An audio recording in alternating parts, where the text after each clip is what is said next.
Film شروع ہوتی ہے جٹ خاندان کے کوٹ مٹھن والے محل سے، جہاں بابر علی اور ریشم اپنے بیٹے کے ساتھ سکون سے سو رہے ہوتے ہیں کہ ان پر نت خاندان کی طرف سے حملہ ہو جاتا ہے۔ یہ تمام لوگ کالے کپڑوں میں ملبوس اور چہروں پر نقاب پہنے ہوئے حملہ آور ہوتے ہیں، اور آخر کار نت خاندان بابر علی، ریشم اور ان کے بیٹے کو مار کر چلے جاتے ہیں، مگر بیٹا بچ جاتا ہے، جسے جٹ خاندان کے زندہ بچ جانے والے لوگ ایک عورت کو پالنے کے لیے دے دیتے ہیں۔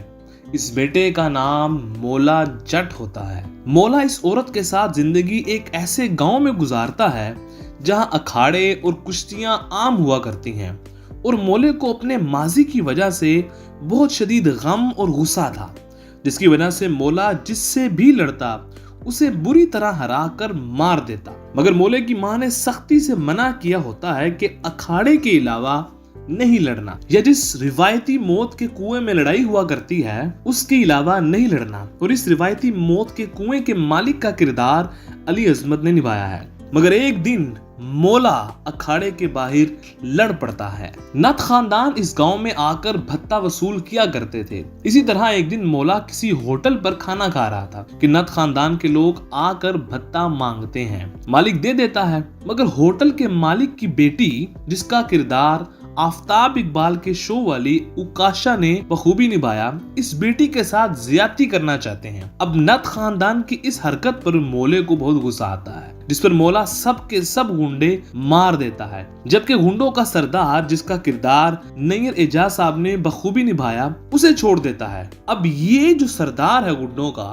یہ خبر جا کر نت خاندان کو دیتا ہے کہ فلاں بندے نے ہمارے اتنے لوگ مار دیے ہیں، جس پر نت خاندان کو بہت غصہ آتا ہے اور وہ ماکھی کو بھیجتے ہیں، جس کا کردار گوہر رشید نے بخوبی نبھایا۔ وہ یہاں مولے کو مارنے آتا ہے اور خود خوب مار کھا کر منہ پر کالک ملوا کر گدھے پر سوار ہو کر واپس جاتا ہے۔ اب یہ سب دیکھ کر نت خاندان میں مزید غصہ آ جاتا ہے۔ اب اسی دوران مولے کو پتہ لگ جاتا ہے کہ اس کے ماں باپ کو بھی نت خاندان نے مارا ہے، مگر وہ گاؤں والوں کے اصرار پر لڑائی نہ لڑنے کا فیصلہ کرتا ہے تاکہ گاؤں والوں کی زندگی عذاب نہ بنے۔ مگر نت وہاں جیل میں بند نوری نت، جو کوئی حمزہ علی عباسی ہیں، اسے جیل سے رہا کروا کر بدلہ لینے کے لیے مولے کے گاؤں بھیج دیتے ہیں۔ نوری نت بہت خوفناک اور وحشی دکھایا گیا ہے، جو کبھی لڑائی نہیں ہارا۔ وہ مولے کے گاؤں آ کر مولے کے منہ بولے یا ستیلے بھائی کو مار کر چلا جاتا ہے، یہ سمجھتے ہوئے کہ وہ مولا ہے، جس پر مولا دوبارہ نت خاندان کے پاس اپنا بدلہ لینے جاتا ہے۔ مگر وہاں لڑتے لڑتے نوری نت کے باپ کے وار سے گر کر بے ہوش ہو جاتا ہے، اور نتیجتاً مولا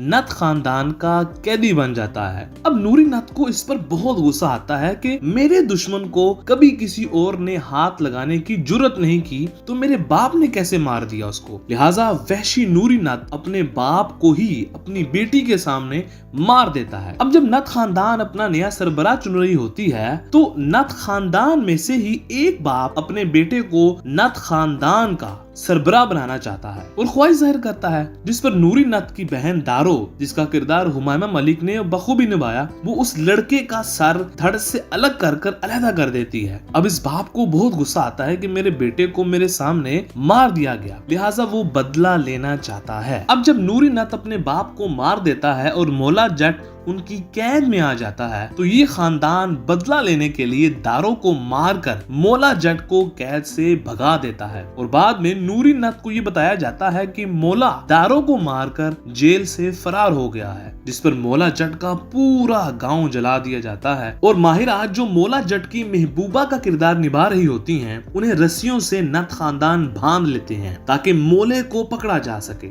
آخرکار مولا جٹ آ جاتا ہے اور دوبارہ علی عظمت کے موت والے کنویں میں ان دونوں کی عمدہ خون ریز لڑائی ہوتی ہے، جسے آخرکار مولا جٹ جیت جاتا ہے، اور یوں کہانی ختم ہوتی ہے۔